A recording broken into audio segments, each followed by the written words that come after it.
Quel est l'objectif de cette cérémonie? Merci pour la question. Je m'en vais d'abord présenter nos structures. Ça s'appelle Renaissance Kamit, en abrégé RECA. C'est un mouvement Kamit qui a pour objectif de faire revenir les Noirs dans la spiritualité ancestrale à travers le culte aux ancêtres et à travers la tradition africaine authentique. Alors aujourd'hui, nous sommes rassemblés ici pour un rituel de libération. Et la libération est une action qui consiste à verser de l'eau par terre ou dans un pot d'eau pour envoyer un message, pour envoyer des invitations aux ancêtres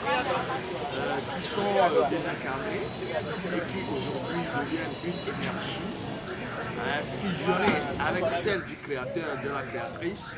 et qui ont pour rôle de résoudre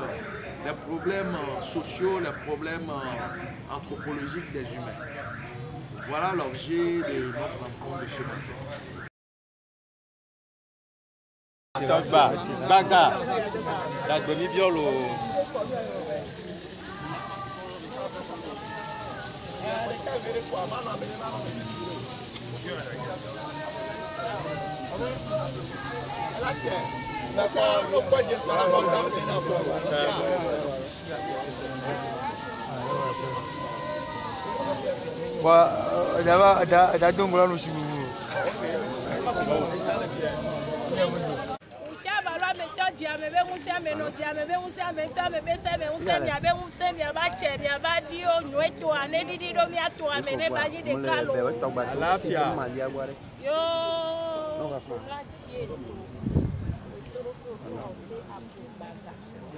Ye muya hihe blogitia hihe konea amli matagbe amli mama le makasi no kekemi chavalu no nyeho nyoto nyeho chavalu ta sinya place ko za la leho chavalu tagbe nye chenchen anikma fo dena ko ameko ba cheji mule ade ke ya ba cheji mule chavalu e tobe de yin dia to for dia ko so ya ba for di ni le me do le me na ni yo ye muyo ya do agbon cho pete soto ebe ye nya agbon finafi e ba agbon chavi ale chavi kokoli fo fun maji ebe jiji pe adi e na toku no fun ma do jivi ami ase pe glo ebe ye yin so ake soto so echa soto libo gede o soto gogo si o soto abloa si o soto beneficios le be ba gban le dia pe e na muyo ze ko se ton se asi le ke uya pesu peni uya ba kele nu poto za nu poto uya ji uya di okada uya ndi ke ya uya pesu agbon le ta pesu yan le oti ata pesu uya we da beri godo pesu manya biri epe gidi azangidi amegan le pe dire pe le pe moto heli ebe kele se kube nya eke ba le se abia le nya kan pe nye muyo le mu pa hada me na mi ale yo akla ya agban mi bu kwa de ran ko ebe ta hu le gbe on ti uya mi keke won uya mama kole le mu yo to gbe la pa uya gban ye di uya ta sakuma le ke mi le do keke nla le ho be duan to gbe la pa o joro bi o yoro ame kan ho pla pete o be apo ya to be tele na lo no be tele yo keke le mi yo poto ko teru mi anti keke ye mu jo ade bi o dan lo fun na o je na bo no ni na le to lo mo nya ta me ho do zi gba me ho do agba ho do to no mi ni me ya ko si ka go to ato no bo bo ebe ye je to ye mu to ndio keke mu ya mi ade Emuyo ajakpa oli otomi lon be fia kuma ko be ye dwa le so ko me ametro yo ya tanda ajakpa toto no mi yo lo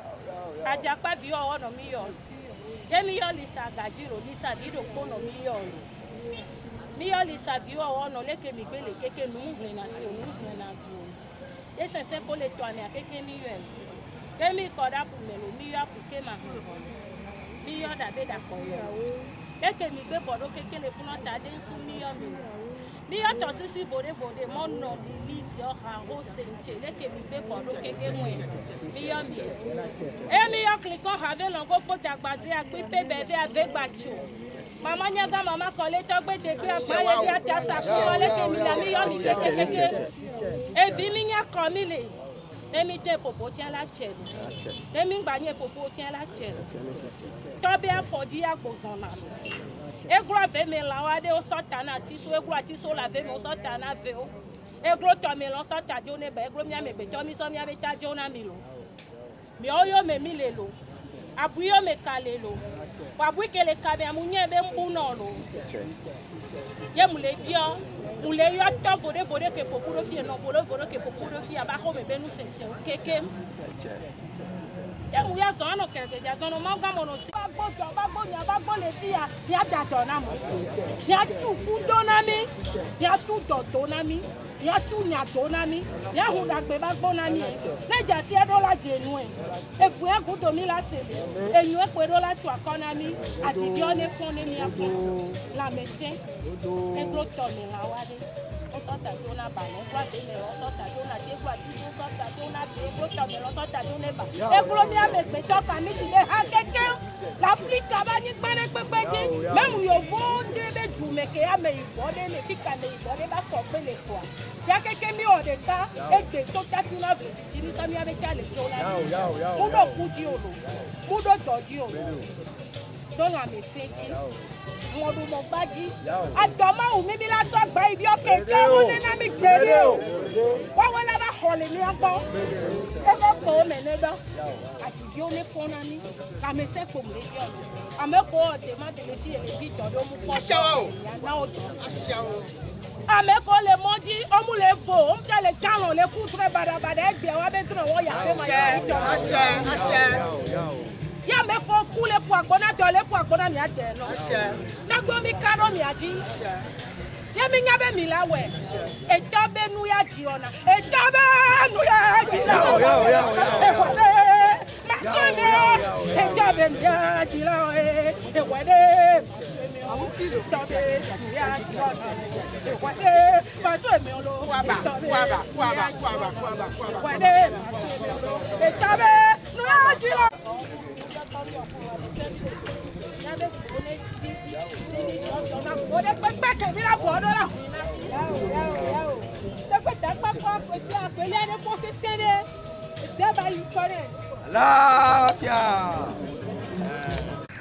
Maintenant, quelle place votre mouvement occupe en Afrique? En Afrique, nous travaillons toujours pour quand même faire porter notre message sur le continent en général, mais pour le moment nous sommes basés sur le Togo et nous voudrions quand même que les Togolais, nos compatriotes sachent et reçoivent notre appel, notre sensibilisation au retour sur la tradition, la spiritualité ancestrale. Est-ce que les messages que vous passez, est-ce que les gens arrivent à bien comprendre, à s'approprier vos messages? Évidemment, parce que aujourd'hui nous faisons la 4e édition. Depuis la première édition, nous avons quand même jaugé le nombre de participants. Aujourd'hui, cette édition-là, on voit encore le nombre de participants, ça a accru. Et beaucoup d'autres mouvements se sont joints à nous